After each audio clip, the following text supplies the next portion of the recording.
Hey, it's BK, final day at Cardinals Winter Warm-Up, and we just finished up our interview with Bill DeWitt Jr. and Bill DeWitt III. You'll be able to hear full comments from them all day tomorrow on 101 ESPN as we replay some of the best from our conversation. But wanted to give you guys a little bit of a heads up on what was just said. I would say the biggest thing was just getting clarity on exactly where the Cardinals are, where they plan to go, and what the outlook is from a revenue and payroll standpoint. And they're the ones that dictate that. Biggest thing, I would say the headliner, they don't feel the need to trade Nolan Arenado in order to get to their target payroll. So for 2025, if they had to enter the season today with the current payroll, they feel comfortable in doing so. So that's the most pressing thing. As for the outlook for the organization, it seems pretty clear to me based on what Bill DeWitt Jr. had to say that they want to return to what they consider to be their roots, which is a true draft and develop team. And what that means feels kind of up in the air to me. Bill DeWitt Jr. mentioned a number of times that the Cardinals have given up the opportunity to have an extra draft pick over the years. And he's talking about at times signing comp players or players attached to a comp pick, but it goes beyond that. When it comes to your overall payroll, some of the teams that are on the lower standpoint of that do get competitive balance picks in the Major League Baseball draft.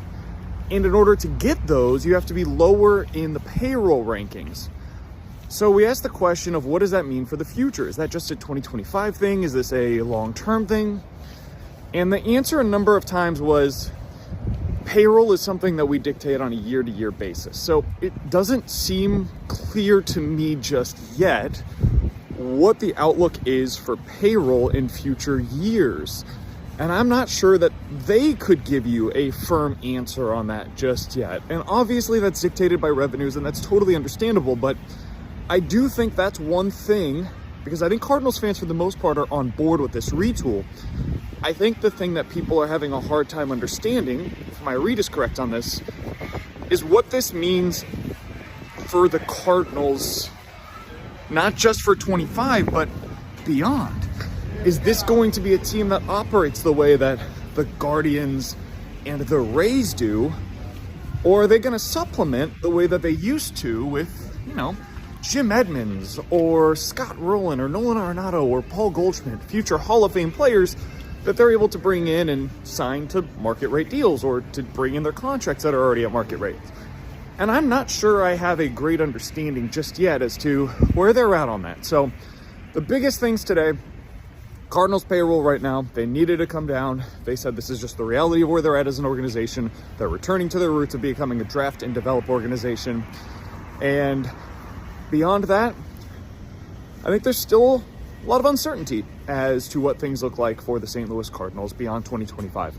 Plenty more on that for you guys tomorrow on 101 ESPN. We'll be back in live from 11 to 2 o'clock on BK and Ferrario. Thanks for following along this weekend as we've been at Winter Warm-Up. We'll talk to you guys on BK and Ferrario, 101 ESPN. Talk to you guys then.